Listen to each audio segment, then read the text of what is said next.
আজকের আমি তোমাদের এসসিকিউ এবং এমসিকিউ প্রশ্নর উত্তরগুলো নিয়ে আলোচনা করব এবং কাল আমি তোমাদের লজিকের প্রশ্নগুলি আলোচনা করে দেব।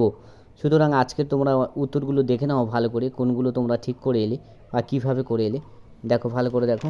প্রথমে 1 নম্বর দাগের যে প্রশ্নের উত্তরটা সেটা দেখো, অবরোহ যুক্তি বিজ্ঞানে একটি আকারনিষ্ঠ হবে। এখানে আকারনিশ্চিত দাগের অপশানটা ঠিক হবে। 2-এর দাগে, যদি কোনো অবরোহ যুক্তির সিদ্ধান্ত সত্য হয় তবে যুক্তিটি হবে বৈধ অথবা অবৈধ। 2-এর দাগে এটা। 3-এর দাগে, বৈধতার প্রশ্নটি জড়িত রয়েছে অবরোহ যুক্তির সঙ্গে। একটি নিরপেক্ষ বচনের কটি অংশ আছে? 4 নম্বরে, ওটা 4টি উত্তর হবে। কোন জাতীয় যৌক্তিক বচনের উদ্দেশ্য পদ ব্যাপ্য হয় সামান্য বচনে? এটা কি করে হলো বলো তো?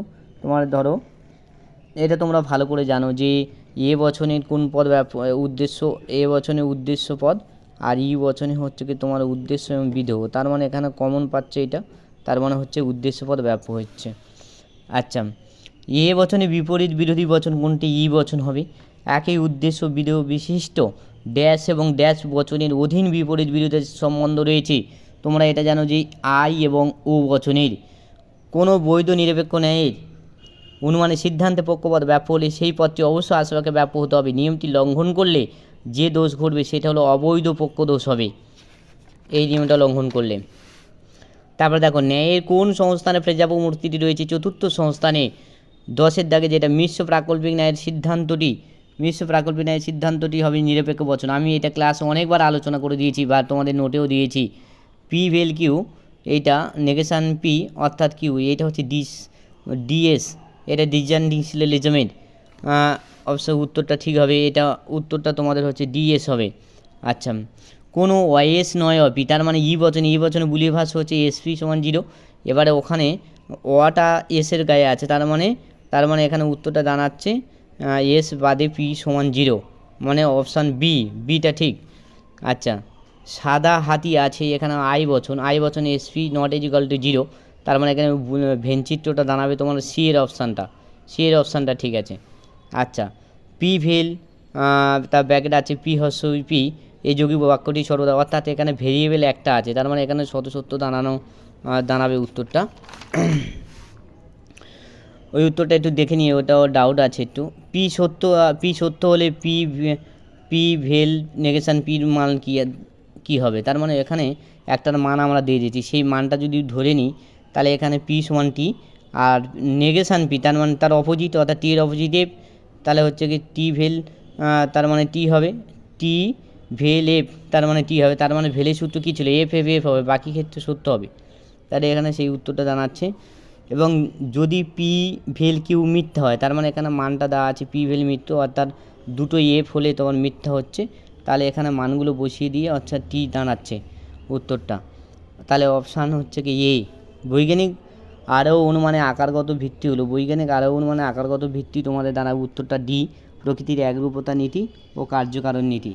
তারপরের প্রশ্নটা, উপমা যুক্তি সিদ্ধান্তের সম্ভাব্যতা শর্ত থেকে গুরুত্বপূর্ণ শর্তটি হলো কোনটি? তাহলে এটা তোমরা জানো যে সাদৃশ্যর প্রাসঙ্গিকতা।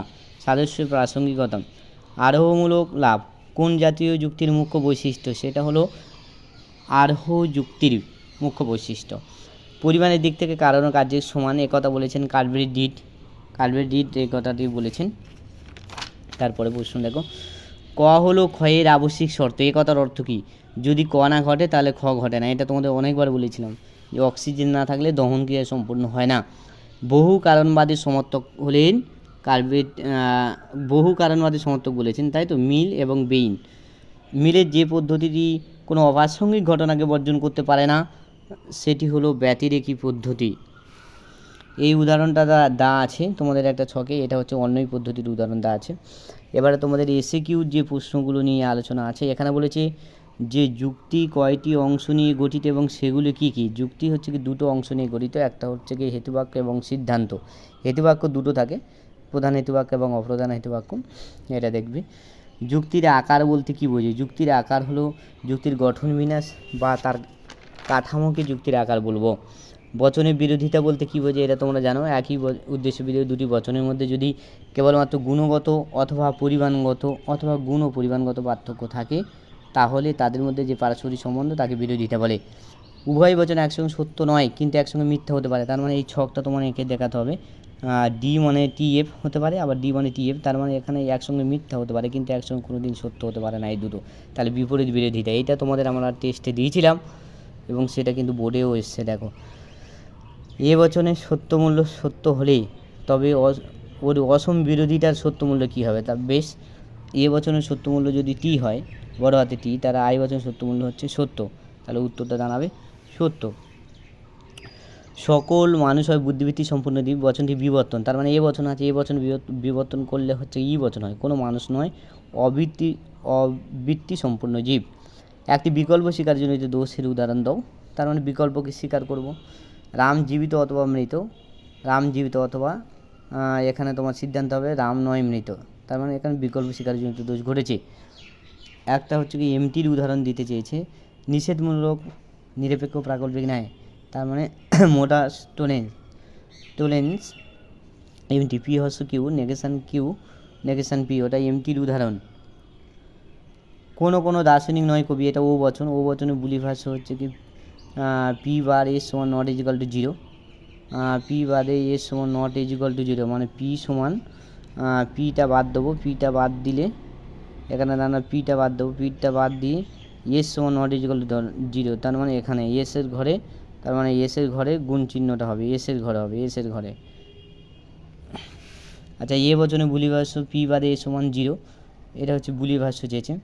ভেঞ্চিটি প্রকাশ করতে চেয়েছে, তার মানে আমরা পি বাদে এস বাদে মানে দুটো সার্কেল নিলাম, তো এটা একটা ওয়াল আঁকতে হবে, তার মধ্যে দুটো সার্কেল, এটা এস এটা পি, তাহলে এখানে এটা হলো এস আর এটা হলো পি, হ্যাঁ এটা হলো পি, তাহলে হচ্ছে কি এস বাদে পি বাদে, তার মানে এই মানে দুটো বৃত্তের বাইরে যেটা হচ্ছে সেটা হচ্ছে কি চিহ্ন হবে, নট ইজিক্যাল টু জিরো আছে।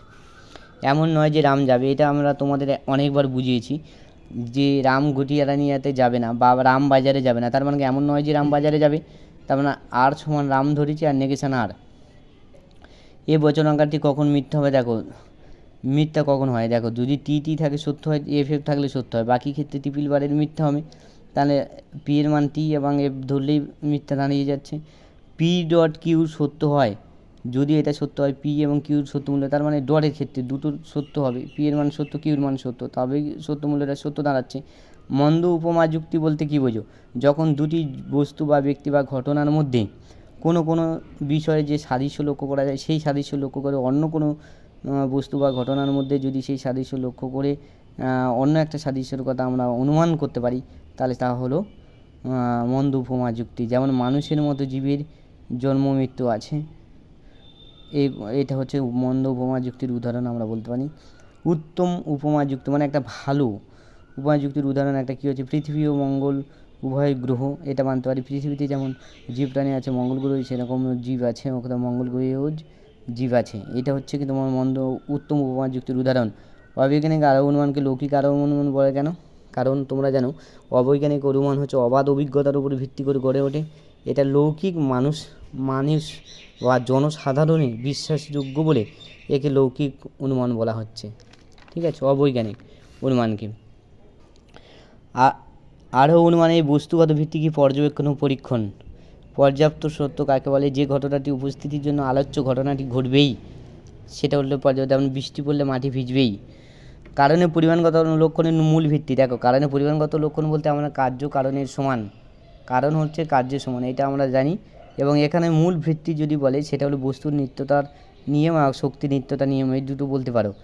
আগুন উত্তাপের কারণ, বিবৃতির কারণটি কোন অর্থে ব্যবহৃত হয়েছে, এটা তোমরা পর্যাপ্ত শর্ত বলতে পারো, কারণ আগুনের দিলে উত্তাপ হবে, কিন্তু আগুন ছাড়াও উত্তাপ আমরা পেতে পারি বা কারেন্টের হিটার এগুলোতেও হতে পারে। তাহলে সদর্থক শর্ত কাকে বলে, যে শর্ত বর্তমানে থাকলে কার্য ঘটতে পারে তাকে সদর্থক শর্ত বলে। এই ছিল তোমাদের এসিকিউ এবং এমসিকিউ উদাহরণ। চলো আমরা এই কটা আলোচনা করলাম, পরের দিনে এই লজিকগুলো নিয়ে আলোচনা করব, সব নিয়ে আলোচনা করব, তোমরা ভালো করে দেখো।